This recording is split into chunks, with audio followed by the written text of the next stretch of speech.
Et bonsoir Guillaume. Bonsoir.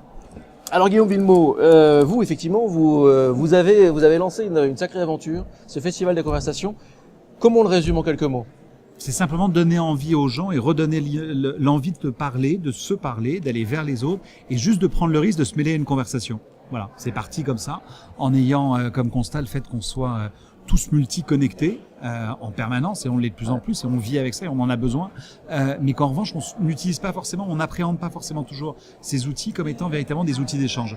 Donc tout l'enjeu du festival, c'est de pouvoir montrer comment aujourd'hui on peut créer ces conversations à l'ère du numérique et comment on est en train d'inventer aussi une nouvelle conversation avec ces outils-là. On est en train en ce moment de travailler entre autres sur toutes les symboliques de la conversation. On est probablement en train de travailler sur une conversation universelle.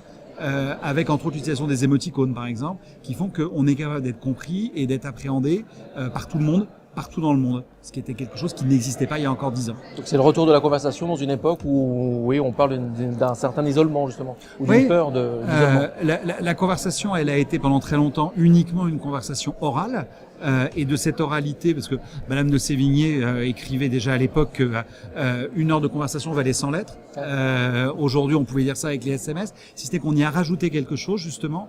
Et c'est là où on a une vraie révolution aujourd'hui, c'est que on est passé d'une conversation qui n'était que orale à une conversation qui est écrite, mais grâce à l'instantanéité qu'on vit là par exemple en ce moment, on est capable d'échanger avec d'autres personnes, ce qui n'était pas le cas il y a encore quelques années.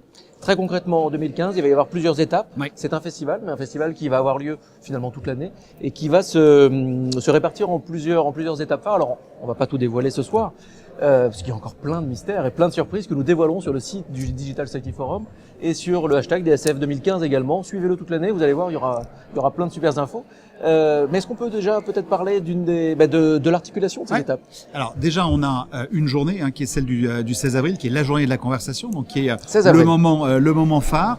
Et puis, on aura pendant toute cette semaine-là toute une série d'actions qu'on va mener effectivement avec le DSF, qui vont se passer ici d'abord à Paris, mais il y a d'autres conversations qui se passent un peu partout. On travaille à New York avec une association qui s'appelle Free Convo, qui organise des conversations à New York et à Londres, qui organise des conversations dans les lieux publics. Ils arrivent avec des canapés, ils s'installent, les gens viennent se mêler à leur conversation. Ça, c'est quelque chose qui en France n'existe pas.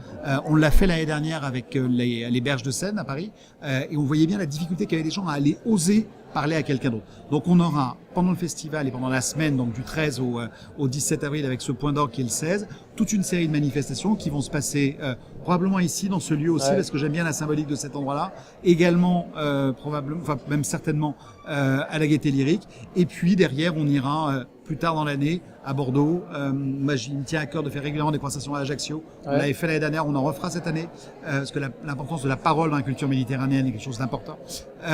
Donc voilà, donc on aura un certain nombre comme ça de lieux, et puis probablement un livre qui commencera et qui une autre publication sous une autre forme sur laquelle on travaille avec Thierry, qui sortira en fin d'année pour un peu venir résumer l'ensemble de ces collaborations qu'on aura pu avoir. Donc en gros, en 2015, on va converser, c'est dit, c'est sûr. Merci beaucoup Guillaume Villemot. Merci de vous être prêté à ce petit jeu comme ça impromptu.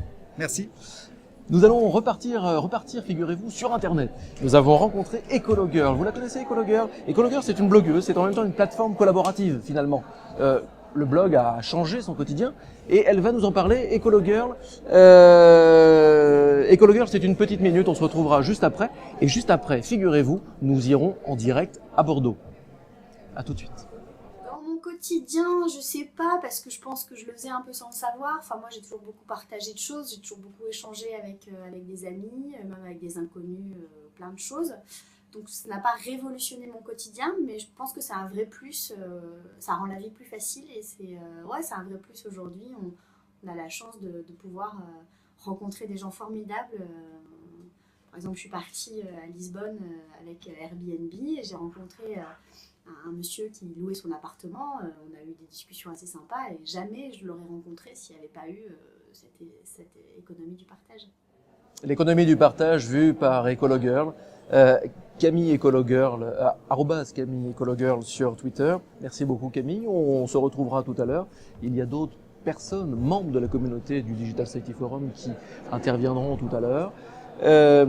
Donc finalement, la consommation collaborative n'a pas été forcément une révolution pour Ecologirl, mais ça a accompagné une mutation et un changement radical de comportement et de vie et de mode de consommation. Bordeaux. Bordeaux, est-ce qu'on s'entend? Est-ce qu'on peut converser, Bordeaux? Alors, Bordeaux, je salue donc la ruche à Bordeaux. Je salue également Amélie, Éléonore, Nicolas, et puis toute l'équipe réunie autour de Camille à Bordeaux. Ah, et là, voilà, j'ai Amélie et Éléonore face à moi, sur Skype, en direct de Bordeaux. S'il vous plaît, j'ai hâte de vous entendre. Est-ce que ça marche? Eh ben, ça marche très bien. Écoute, bonsoir. On a à Formidable. Bordeaux donc 2 tables qui sont en pleine réflexion, j'imagine, comme derrière toi toutes les tables qu'on peut voir. Voilà, on a 2 tables. Alors ça parle dans tous les sens. Pour l'instant, on laisse le brainstorming brainstormer. Donc il y a des idées dans tous les sens et puis on va pas tarder à essayer de formuler des propositions. Si je crois que le timing, on doit en être à peu près là. La conso du co, plus un verbe, plus quelque chose. La consommation du co agit sur l'écosystème. Par exemple. Je vous laisse réfléchir. Oui, il va nous falloir encore un peu de réflexion parce que ça part beaucoup dans tous les sens à Bordeaux et c'est bien, c'est riche. Il y a des avis pour, des avis plutôt contre. Il y en a un peu partout et c'est très vivant. On a vu tout à l'heure sur le live tweet des petites photos justement de l'écoute quasi liturgique du début de la présentation de Valérie Peugeot. Là, ça tranche un petit peu avec la chaude ambiance que tu nous décris, Amélie. Pardon? J'ai pas entendu. Actuellement, chaude ambiance Oui. autour d'un grand brainstorming, une bonne effervescence, et tout à l'heure, silence quasi religieux pour écouter Valérie Peugeot. Oui, tout le monde a bien écouté toute l'introduction qui donnait Alors, il vous reste dans le supermarché. Il vous reste 5 minutes. C'est-à-dire que sur place à l'archipel, les animateurs oublient forcément un tout petit peu. Nous sommes diffusés également en direct. C'est normal. On dit tout. Amélie, pardon, tu as été interrompue brutalement, mais tu étais en train de dire quelque chose de formidable. Je t'entends pas très bien. Alors nous on continue à réfléchir. On va pas tarder. Donc j'ai bien compris qu'il nous restait 5 minutes. On va aller formuler des propositions et je te propose qu'on vous les envoie et qu'éventuellement elles puissent participer à la contribution générale au moment de la restitution. Je compte sur toi, je compte sur vous. Merci beaucoup Bordeaux et à tout à l'heure. Bordeaux, merci. Cette fois-ci, nous allons retrouver Pauline Tréquesser, qui est membre active de la communauté WeShare. À Bordeaux, me dit-on également dans l'Oriette. Pauline, elle nous parle de la conséquence assez quasi brutale que la consommation collaborative a provoqué dans son quotidien. Elle parle d'un effet boule de neige qui va concerner finalement tous les acteurs. Le rôle de l'État également est challengé et la place de la confiance. On se retrouve juste après Pauline Tréquesser. Alors, je pense que ça va être un effet boule de neige et que ça concerne, comme je te le disais juste auparavant, beaucoup d'acteurs, tous. Finalement, je dirais que tout d'abord, le rôle des pouvoirs publics est indispensable. On doit absolument accompagner ce nouveau modèle économique et pas l'enfoncer, surtout pas. Du coup, voilà ce que je dirais. Donc, bien sûr, il y a le rôle de l'État. Je pense qu'il y a un rôle de carrément de sensibilisation via éduquer les personnes à ce nouveau modèle. C'est tout nouveau. Enfin, finalement, c'est très ancien, mais c'est nouveau en même temps. Éducation via, pourquoi pas, de la maternelle maintenant jusqu'aux universités plus approfondies. Et rassurer les citoyens aussi que l'État ait un rôle de régulateur, mais aussi rassurer les consommateurs, faire tomber ces barrières psychologiques et prôner la confiance. Merci beaucoup Pauline, et donc on se retrouve également tout à l'heure. J'ai envie de chambouler un petit peu l'ordre du conducteur. On va retrouver Anne sur Skype également. Donc ce sont des petites séquences Skype, des petites pastilles Skype qui ont été enregistrées avec Nicolas Opno, merci beaucoup, et Laura Beaubois, merci beaucoup. Anne, donc l'initiatrice du projet de supermarché collaboratif qui revient avec un Skype. Elle nous présente cette idée de supermarché collaboratif révolutionnaire sans doute. En tout cas, là, c'est un changement radical dans son quotidien. À tout de suite. Alors en fait, l'initiative est partie d'un projet qui existe déjà à Paris, qui s'appelle La Louve, et que je souhaiterais pouvoir dupliquer à Bordeaux. Donc c'est un projet de supermarché coopératif et participatif. Le modèle existe déjà aux États-Unis, il marche très fort, il existe depuis 40 ans. Donc c'est un vrai succès qui répond à un vrai besoin pour les gens, de pouvoir venir faire leurs courses dans un lieu qui leur ressemble, puisqu'en fait, ils sont dans le système coopératif, ils sont à la fois clients, adhérents du magasin, et donc ils prennent part et aux décisions sur le choix des produits, et au travail du magasin à raison de 3 heures par mois, toutes les 4 semaines précisément. Donc c'est un modèle qui est très vertueux, parce qu'il permet à tous d'accéder à des produits de très bonne qualité, pour un prix qui est largement en dessous des prix du marché dans la grande distribution classique, puisqu'on sait d'expérience qu'on peut avoir 20 à 40% moins cher les mêmes produits, des produits d'excellente qualité pour 20 à 40% moins cher. C'est un système qui est aussi vertueux parce qu'on pourra ainsi rémunérer justement les producteurs pour les produits qui nous fournissent. L'intérêt, c'est de pouvoir travailler en circuit court le plus possible, en bio le plus possible. On va viser l'excellence au niveau de l'approvisionnement des produits. Et la diversité. L'objectif, c'est aussi de pouvoir venir faire ses courses pour tout ce dont on a besoin à la maison, qu'on n'ait pas besoin d'aller acheter les légumes par ici, le fromage par là, et le papier toilette ou je ne sais quoi pour la maison, le savon pour la douche à un autre endroit. Il faut pouvoir trouver tout ce dont on a besoin à la maison. De retour ici à l'archipel, cette fois-ci je donne, c'est à nous le web, de donner le là ici à l'archipel. C'est parti Valérie, c'est parti Anne-France. Donc on y va. Ce qu'on vous propose maintenant, parce que je crois que tout le monde a à peu près terminé, c'est de prendre un temps pour chaque table pour écouter la lecture de votre changement. Et on va juste organiser entre chaque lecture éventuellement un petit vote, parce que on aimerait aboutir à des changements qui soient très différents et très tranchés. Et donc, comme on ne veut pas décider sans vous, Valérie va vous guider dans ce vote. Voilà, laissez-vous guider. Je vais juste demander qui en premier souhaiterait lire son changement. Qui est prêt? On y va. N'hésitez pas à vous lever et à prendre le micro et à parler dans le micro. Oui. Donc pour nous, la consommation du co permet de prendre conscience qu'on peut aider en s'aidant. Voilà.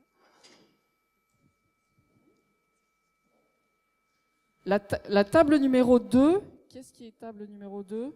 Je vais prendre dans l'ordre. C'est un jeu, c'est sous les bonbons. C'est vous. Vous êtes sûr?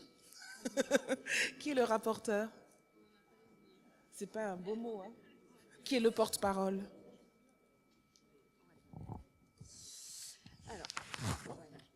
On a une longue phrase. La consommation du co transfère le rapport marchand à un tiers et fluidifie les relations en privilégiant l'expérience et l'usage sur l'acte d'achat. Alors, est-ce que vous pouvez répéter ce qu'on est en train de tout noter en même temps? Ok. La consommation du co transfère le rapport marchand à un tiers et fluidifie les relations en privilégiant l'expérience et l'usage sur l'acte d'achat.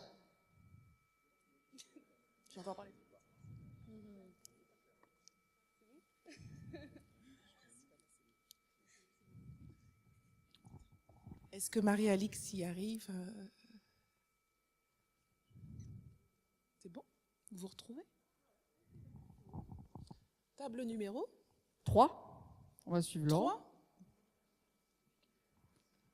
C'est ici. Le chiffre 3. C'est ici? Voilà. La conso du co sharing, on a eu du mal sur le verbe, renforce le lien social.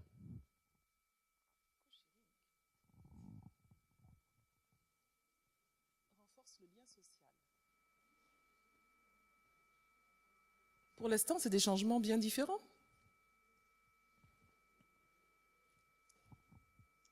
La table 4. Ah, la table 5. C'est vous? Eh ben allez. Non, c'est pas vous? Ah bah alors. Alors la table 1. Alors la conso du co, c'est s'inscrire dans une relation de proximité, de valeur, donc pas forcément géographique, et de confiance. Une relation de proximité, de valeur et de confiance. Et de confiance. C'est S''EST, je pense. Oui, c'est ça. C'est apostrophe. Pardon. C apostrophe. D'accord. Merci. La table numéro 7.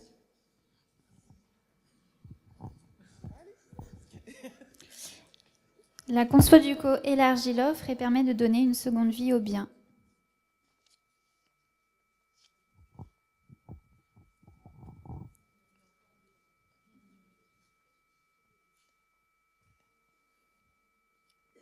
La table numéro 9 ou 6. Allez, 9, c'est plus joli. La consommation du co développe l'offre dans sa quantité et sa diversité, permettant de nouveaux échanges entre les individus.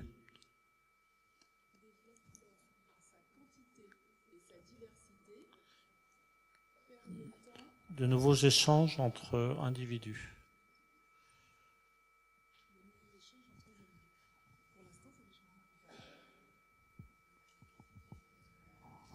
Alors pour les biens de la caméra et de la captation audiovisuelle, on va vous demander de vous lever quand vous restituez la table numéro 1.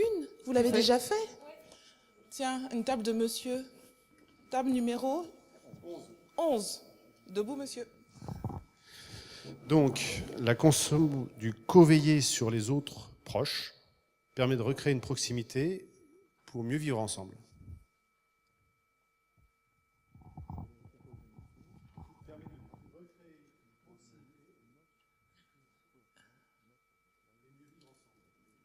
Est-ce que c'est proche de la conso du co, c'est s'inscrire dans une relation de proximité, de valeur et de confiance? Ce à quoi nous pensions. C'est pas exactement ce à quoi nous pensions, mais plutôt dans une optique d'objets connectés où on a des données personnelles et entre guillemets vitales qui sont remontées, de faire qu'un réseau de voisinage permette, dans une éventualité malheureuse, d'avoir quelqu'un qui puisse intervenir rapidement. Donc c'était plutôt veiller sur les autres, sur des questions de santé ou de données vitales. Est-ce qu'on fait le petit jeu jaune-bleu? En fait, tu pensais que c'était très similaire de quel changement? Non, c'est le mot proximité. En fait, c'est la relation de proximité. D'une part, c'est valeur et confiance. Et là, on est plutôt sur la relation aux autres et le mieux vivre ensemble. C'est un changement différent.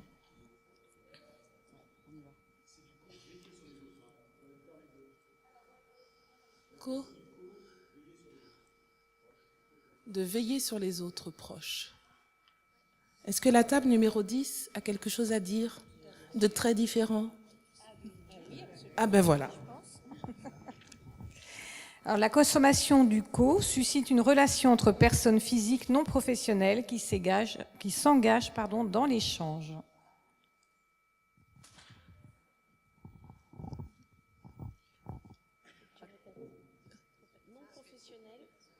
Entre personnes non professionnelles. Non professionnelles qui s'engagent dans l'échange.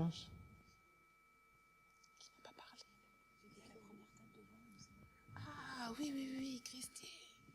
On l'avait pas fait. C'est la table numéro 6. Et ben voilà.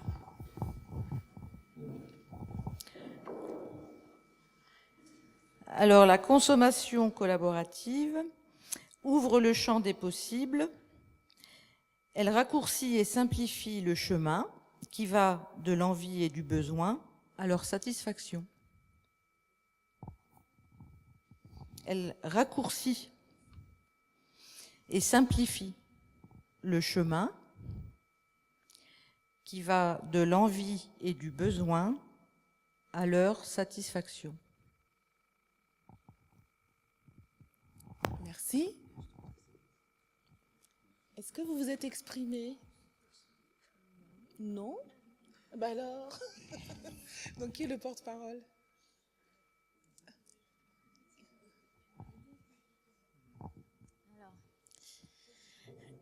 Alors, pour nous, la conso du co permet d'être acteur de sa consommation et de transformer son rapport aux autres.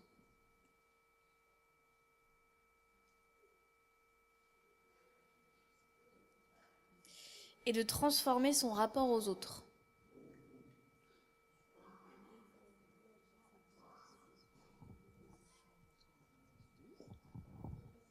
Tout le monde s'est exprimé, je pense, non? Non, il manque l'Internet. Oui, tout le monde a cité son changement? Parce que nous Non, en avons. Là-bas, d'accord. Moi, je trouve les expressions très poétiques ce soir. Je suis désolée, ça va être un peu moins poétique. Donc, belle transition, merci. Donc, ce qu'on a dit, nous, table 12, c'est que la consommation du... Je suis désolée, il y a un écho. La consommation du co accélère le partage et les modalités de partage également. Donc, la mise en relation, les lieux, le temps, ce qu'on partage également. Merci. Cette fois-ci, tout le monde s'est exprimé. Peut-être qu'on peut écouter les internautes. Oui, effectivement, ici du côté de l'Internet, alors il s'est dit pas mal de choses. À Bordeaux, ça a pas mal tweeté. Un peu plus fort, Éloi, on n'entend pas. Ça a pas mal tweeté à Bordeaux, en direct de la ruche à Bordeaux, mais également chez les gens. Enfin, chez tout le monde, quoi, en gros. Alors, on a quelques propositions. La conso du co provoque la rencontre, le partage, la discussion, le sourire et plus encore. Bien.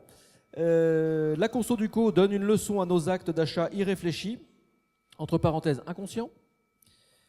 Et puis, il y avait un tweet que j'ai bien aimé aussi. La conso du co permet cette belle soirée ce soir aussi. Non, et ça, c'est plutôt sympa. C'est Laura sur Twitter, que je remercie.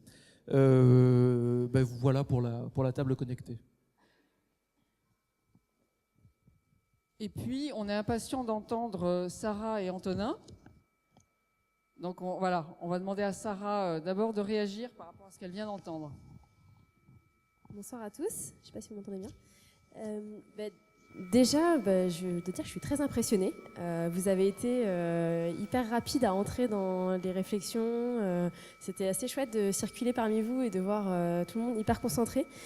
Même chose, vos propositions sont toutes très pertinentes et assez variées. Si je voulais noter des éléments qui reviennent assez régulièrement et qui sont assez différents, on a certaines qui penchent plutôt du côté de la transaction, de l'aspect marchand, donc comment cet aspect-là est révolutionné. Il y a une importance très forte du lien social, ça on le retrouve je pense quasiment dans toutes les propositions. Il y a un aspect que je trouve assez intéressant, c'est le côté vraiment se simplifier la vie, qui ressort de manière un peu sous-jacente sur certaines de vos propositions, mais qui n'a pas été nécessairement vraiment formulé comme une proposition en elle-même. Donc voilà, ça je trouvais que c'était assez intéressant de le noter. Et il y a la dimension géographique également, avec la proximité, qu'elle soit géographique ou plus relationnelle, qui revient régulièrement. Tout ce qui est élargir le champ des possibles, élargir l'offre, développer l'offre. Donc vraiment cette impression que la consommation collaborative n'est pas juste une façon alternative de consommer des choses qui existaient déjà, mais aussi d'avoir accès à des nouvelles choses, des nouvelles expériences aussi. Ça c'est un mot qui ne ressort pas dans vos propositions, mais qu'on entend beaucoup du côté de chez Airbnb. Donc ça me paraissait intéressant de voir si c'était un mot qui résonnait chez vous après l'avoir formulé de mon côté. Voilà. Bonsoir à tous. Oui, c'était effectivement très intéressant aussi de passer dans les groupes. Moi, ce que j'ai retenu des échanges avec vous, c'est que d'après vous, la consommation collaborative, c'est notamment un moyen de redonner du sens dans sa consommation. J'ai beaucoup entendu lien social, confiance, proximité, et c'est effectivement des caractéristiques qui peuvent justement qui caractérisent la consommation collaborative face à une consommation peut-être plus traditionnelle, devant où on fait davantage appel à des marques traditionnelles et où on perd finalement le sens de sa consommation. De là à revendiquer finalement une forme de contestation du capitalisme ou du consumérisme, on ne sent pas ça du tout dans les échanges. En fait, il y a une vraie acceptation d'une certaine façon du modèle de consommation tel qu'il est. On veut juste davantage de sens, de proximité, de lien social, de confiance dans sa consommation. Et effectivement, les services de consommation collaborative ont ce point commun de mettre l'humain et le lien social et la proximité au centre des échanges. Merci beaucoup à tous les deux, on vous retrouve tout à l'heure. Et bien maintenant, on va passer au deuxième exercice. Donc ce qu'on va faire, c'est qu'on va Alors d'abord, vous allez changer de table, ça on vous avait prévenu. Alors s'il y a un élément de stabilité éventuel, c'est celui qui a pris la parole. Le porte-parole, oui. Mais sinon, changez de table, comme ça au moins ça favorisera les rencontres. Donc vous avez 4 minutes pour changer de table. 4 minutes pour changer de table. Nous nous retrouvons en fait sur le plateau de la table connectée. Mathilde Aglietta nous a rejoint. Alors vous intervenez en fait au sein du projet Simplon. Est-ce que vous pouvez nous présenter ce projet, puisque là on parle du collaboratif, donc je pense qu'il y a une notion de collectif, de collaboration. Bonsoir, pardon. Oui, donc Simplon, avant toute chose, notre raison d'être en fait, c'est de faire de la formation. Donc, on enseigne le développement web à des personnes qui sont, alors soit des jeunes qui sont peu ou non diplômés, soit à d'autres types de populations qui sont par exemple allocataires du RSA ou de minima sociaux, des personnes qui sont en réorientation, des personnes qui ont besoin, qui ont besoin de cette formation pour pouvoir repartir en fait dans la vie active. Et donc ce sont des formations intensives de 6 mois en présentiel, donc chez nous à Montreuil notamment, et également dans d'autres lieux. Parmi nos autres activités, donc parce que un de nos enjeux c'est vraiment de réduire la fracture numérique, donc c'est vraiment aussi de démystifier tout ce qui sont des usages et des pratiques du numérique. Donc effectivement il y a la programmation, mais il y a aussi tout ce qui tourne autour. On a aussi parmi nos offres en fait la formation de salariés sur un mode beaucoup plus court et avec beaucoup d'entreprises, notamment des entreprises partenaires comme Orange, qui est un de nos partenaires principaux. Et alors, ça fait à peu près combien de personnes en fait formées en fait par ce programme? Alors aujourd'hui donc sur Montreuil on termine notre 2e cycle de formation, donc ce qui fait à peu près une 50aine de personnes formées sur 1 an et demi. On a eu une promotion détachée à Villeneuve-la-Garenne, donc à plus d'une 20aine de personnes également. Nous ouvrons une nouvelle formation à Marseille début mars, donc pareil avec 25 personnes. Et on a aussi formé effectivement pas mal d'autres participants à la formation en ligne à distance, qui est donc une formation que les personnes peuvent réaliser chez elles, et qui avec un suivi par la promo de Montreuil. Très bien, merci beaucoup en fait pour cette présentation de Simplon et nous accueillir au sein de l'archipel. On va passer en fait la parole au live direct Anne-France. Alors, super, tout le monde est assis, j'allais dire à table. Donc maintenant, chacune des tables va sélectionner, on va vous rediffuser la liste des changements auxquels on a abouti. Chacune des tables va sélectionner le changement sur lequel elle souhaite approfondir et faire des propositions, d'accord? Donc mettez-vous d'accord en, on va dire 5 minutes pour sélectionner le changement sur lequel vous souhaitez travailler et après se laisser du temps pour formuler vos propositions. Est-ce que vous arrivez à lire la liste des changements qui... Oui? Toujours en direct donc à l'archipel. Évidemment, c'est une soirée rock'n'roll, une soirée de réflexion, une soirée foisonnante. Chaque table est en train d'identifier un changement. Je montre ici parce qu'ici il y a un grand slide, un grand PowerPoint sur le grand écran et donc chacun choisit un changement qu'il a identifié et sur lequel il a envie de réfléchir derrière pendant la petite heure restante. Chez vous aussi, on continuera de discuter avec nos grands témoins. Antonin Léonard, Sarah Roy, Valérie Peugeot passeront également à mes côtés pour dialoguer avec vous, répondre à vos questions. Donc, n'hésitez pas sur le chat, sur Twitter, #DSF2015. Vous à Bordeaux également. Alors vous êtes plusieurs tables, donc vous avez tous ces changements. Partez peut-être des changements que vous avez vous-même identifiés, qui sait. Et puis vous pourrez comme ça réfléchir derrière. Je ne vais pas tous les lire. De toute façon, ils commencent tous par la même. C'est une anaphore de 11 strophes que Clément est en train de montrer également et que vous allez bientôt voir à l'écran. Moi, je regarde ici parce que ici sur la tablette, j'ai vos commentaires, j'ai vos réflexions, j'ai vos encouragements aussi parfois. C'est sympa. Merci beaucoup. Et puis j'ai également tout ce qui se passe sur Twitter. J'en profite pour remercier Aline. Aline, vous le voyez sur les dessins. Aline, c'est notre facilitatrice graphique, la live sketcheuse, qui nous fait toute une série d'essais. Alors là, on le voit, voilà, vous avez ici toutes les propositions de changement sur lesquelles on vous propose de réfléchir.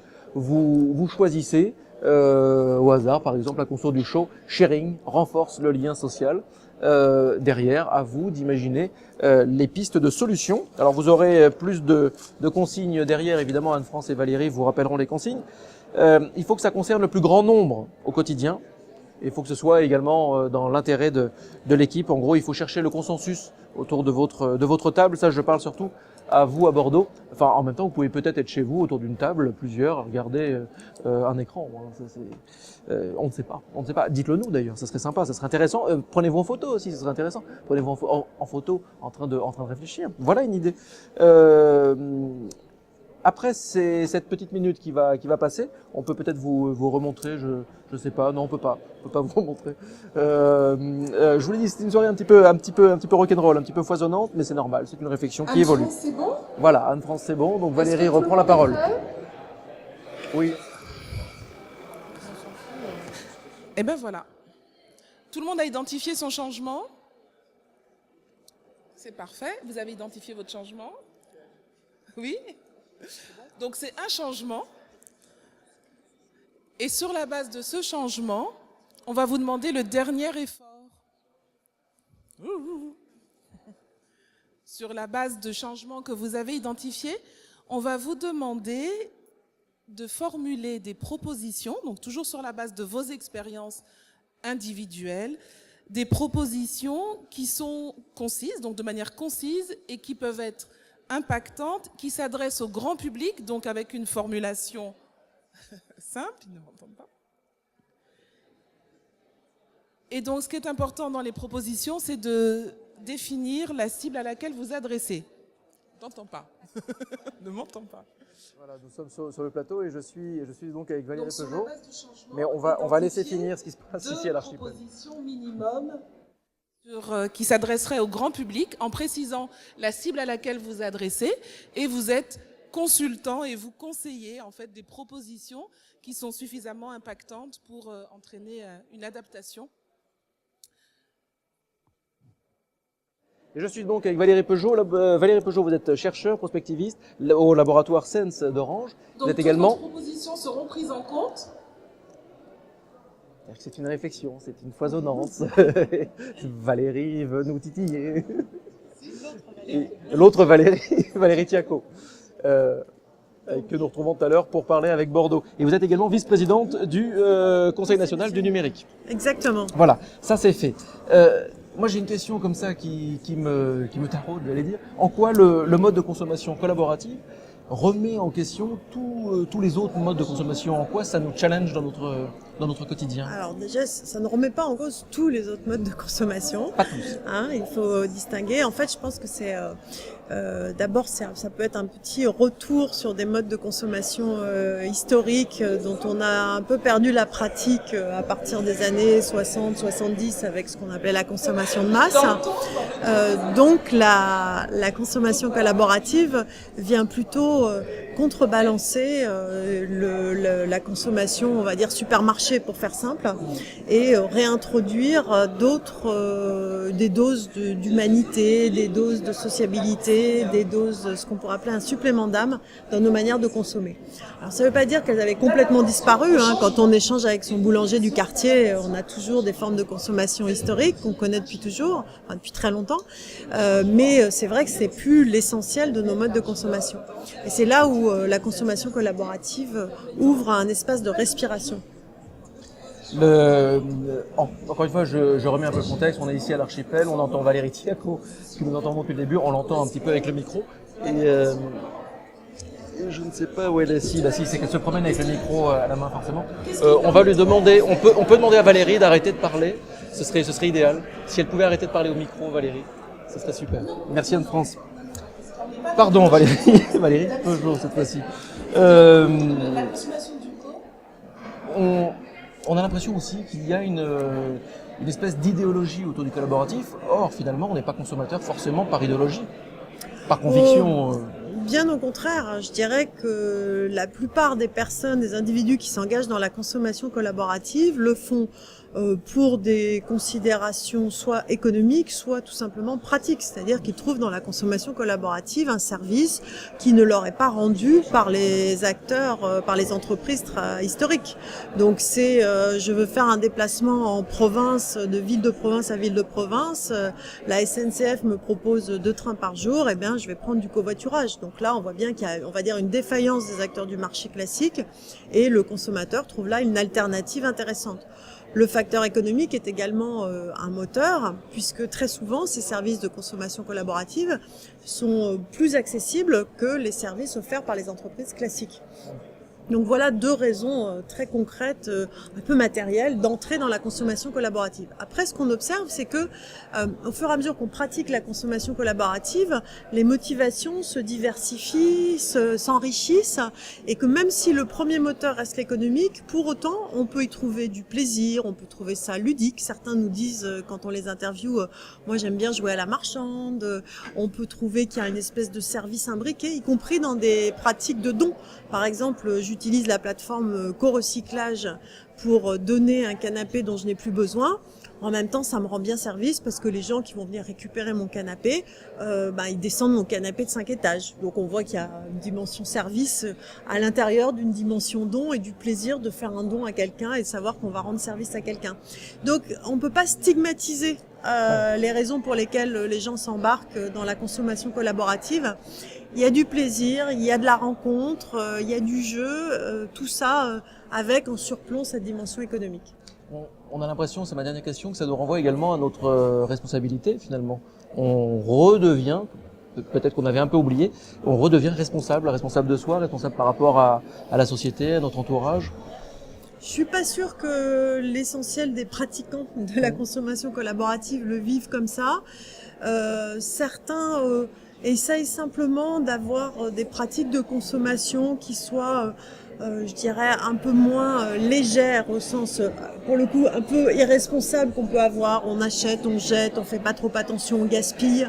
Donc il y a cette dimension refus du gaspillage. Hein. Si on prend le terme responsabilité que vous évoquez comme un refus du gaspillage, alors là, oui, je suis d'accord. Après, ça ne veut pas dire pour autant que les consommateurs de la consommation collaborative sont des consommateurs engagés. Voilà, il faut faire la différence entre une figure d'un consommateur engagé ou responsable et un consommateur qui simplement essaye de ne pas faire n'importe quoi dans ses comportements et de ne pas gaspiller, de participer à des modes de consommation un petit peu plus doux et un petit peu plus frugaux. Merci beaucoup Valérie Peugeot. Merci à vous. Merci, bonne soirée. Nous allons continuer cet échange rock'n'roll. Merci beaucoup. Et cette fois-ci, vous sur Internet, je vous propose d'aller à la rencontre de Amy Chen. Amy, vous allez voir pourquoi Amy. C'est une consommatrice collaborative et elle vit à la fois en Californie et aussi dans les Pyrénées. Et elle nous parle d'une constatation. En gros, ça marche pas le collaboratif si les gens trichent. Donc c'est la séquence Amy Chen 01.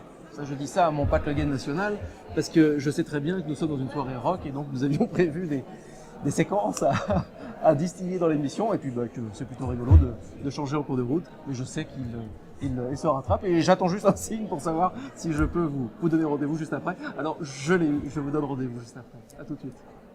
Donc ça marche pas s'il y a quelqu'un qui triche. Et du coup, tu peux tricher, mais après tu peux pas continuer avec le même service parce que tout le monde va savoir s'il laisse des commentaires sur toi qui sont pas très bien. Donc on est tous motivés de bien jouer, quoi, d'être honnête. Donc c'est ce qui est bien avec ce type de service, c'est que tu donnes un petit peu, l'autre personne donne un petit peu, et il y a toujours des échanges un peu égaux pour continuer. Et si tu veux continuer la relation, c'est comme ça. C'est pas que tu donnes énormément sans savoir si tu vas te rembourser. En fait, tu donnes juste un petit peu et l'autre personne donne un petit peu, et ça continue comme ça. Merci beaucoup Amy, effectivement, si quelqu'un triche dans l'affaire du collaboratif, il y a quelque chose qui va plus et donc ça ne marche pas. C'est un constat, c'est vrai. Sarah Roy, bonjour. Vous êtes directrice de la communication de Airbnb France. Tout à fait. Juste en quelques mots Airbnb d'ailleurs, pour qu'on soit tous au même niveau de culture. Bah, pas de souci. Airbnb, on est une plateforme et on met en relation d'un côté des personnes qui ont un logement à louer ou une chambre chez eux, qui mettent à disposition de voyageurs du monde entier pour un jour, une semaine, un mois, que ce soit des maisons, des villas, des appartements ou des yourtes, comme on a dans les Alpes par exemple. Des yourtes aussi sur Airbnb. Eh oui. Vous, le moins qu'on puisse dire, c'est que vous avez un côté très disruptif. Vous êtes arrivé et toute une industrie s'est mise à évoluer nécessairement, à travers le monde d'ailleurs. Je dis vous, mais c'est vraiment là, c'est... Est-ce que justement, est-ce que vous comprenez parfois les tensions que cela peut provoquer, cette arrivée? Tout à fait. Alors, ce qui est intéressant de voir, c'est qu'on est effectivement, on vient faire évoluer un modèle préexistant. On n'a pas inventé la location de vacances, ça c'est sûr, ça existait déjà. On pouvait partir au bord de la mer, à la montagne. Là où on a fait évoluer le modèle, c'est qu'on a transposé cette location de vacances à la résidence principale. C'est-à-dire qu'au lieu de louer une résidence secondaire que vous pourriez avoir, vous louez votre propre logement quand vous vous absentez ou une chambre chez vous quand vous êtes présent et que vous avez une chambre de libre.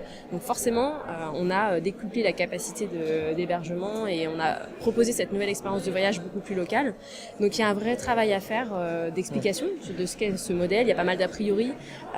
Donc voilà, c'est quelque chose qu'on fait quand on a des bureaux, notamment en France, où on a pas mal de discussions avec les pouvoirs publics ou les acteurs de l'hébergement traditionnel. Et c'est vrai qu'on s'aperçoit que dès qu'il y a effectivement ces discussions, ça se passe beaucoup mieux parce qu'on comprend mieux le modèle. Tout passe mieux dans la discussion de toute manière, Exactement. évidemment. On a eu sur le chat également une question, mais qui partait autour d'une idée que je vais essayer de résumer. Est-ce que Airbnb s'est lancé en gros par conviction, par idéologie, comme en gros le fondateur savait pas trop où il allait en vacances, il n'avait pas beaucoup d'argent, du coup il est allé chez l'habitant, etc., etc. Ou est-ce que en gros il y a cette expression de the next big one, en gros il y avait cette vocation dès le départ à occuper l'espace? Non, au début, ça part vraiment plutôt d'un besoin personnel. Alors plutôt du côté de l'hébergeur que du voyageur, c'est-à-dire qu'on avait deux cofondateurs complètement fauchés comme les blés, designers de formation et habitants à San Francisco avec un loyer qui augmentait, qui ont eu l'idée, à l'occasion d'une conférence de design où tous les hôtels sont pleins dans la ville, de proposer des matelas gonflables, donc des airbeds, d'où le nom Airbed and Breakfast à l'origine. Et donc pour accueillir des voyageurs à la recherche d'une expérience plus locale de San Francisco et au passage arrondir leur fin de mois pour payer leur loyer aussi. Donc d'abord il y a eu le besoin et ensuite une fois les voyageurs repartis se dire mais voilà on tient l'idée, il y a forcément d'autres personnes qui auront envie de faire la même chose que nous d'un côté ou de l'autre du voyage. Et ce qui a amorcé un développement fabuleux. Tout à fait, on a eu la chance d'avoir... Vous êtes dans combien de pays? On est dans 190 pays, on vient de passer la barre des 30 millions de voyageurs dans le monde. Et je pense que ça s'explique aussi par le fait qu'un voyageur peut être aussi hébergeur et proposer une expérience de voyage complètement différente dans laquelle les gens apparemment se retrouvent fortement. Toute dernière question, parce que Sarah est là aussi pour travailler, elle est là aussi pour aller repérer et pour après venir témoigner de ce qui s'est passé ce soir à la fin. Donc on vous retrouvera en direct tout à l'heure. Toute dernière question. Question anecdotique, vous voyagez seulement par une Airbnb, vous allez encore à l'hôtel? Oui, moi je voyage surtout par Airbnb et j'irai seulement parce que j'ai aussi une petite famille avec moi, donc à 4 dans une chambre, on est un peu serré. Donc on profite d'avoir des logements entiers, de retrouver la cuisine et l'équipement pour les bébés, c'est fort pratique. Et voilà, je sais que je suis pas la seule à favoriser ce mode de voyage en famille. Merci beaucoup Sarah. Merci. Et passez une très bonne soirée, une très bonne fin d'atelier. Merci beaucoup, à vous aussi. Ça travaille, là je peux vous le dire, ça travaille, ça fusionne de partout. Merci. Merci beaucoup Sarah. On va repartir avec un entretien réalisé en début de semaine par l'ami Nicolas Opno, que vous pouvez d'ailleurs retrouver sur Twitter et qui est à Bordeaux, qui est à la Ruche d'ailleurs en ce moment. On va reparler avec Pauline Tréquesser. Pauline Tréquesser, alors c'est une séquence assez courte, elle nous parle de lien social, en gros elle est adepte de plus de lien social, elle nous explique pourquoi, on se retrouve juste après. Je dirais que pour moi, personnellement, aujourd'hui, la consommation collaborative est devenue certes économique, comme tout le monde, mais aujourd'hui je me demande si le lien social ne passe pas devant le côté économique, parce qu'aujourd'hui j'adore rencontrer des gens par le covoiturage, par Airbnb et par toutes ces autres pratiques qui se développent et que, moi ça a commencé il y a 5 ans avec le covoiturage et depuis, je suis une grande adepte.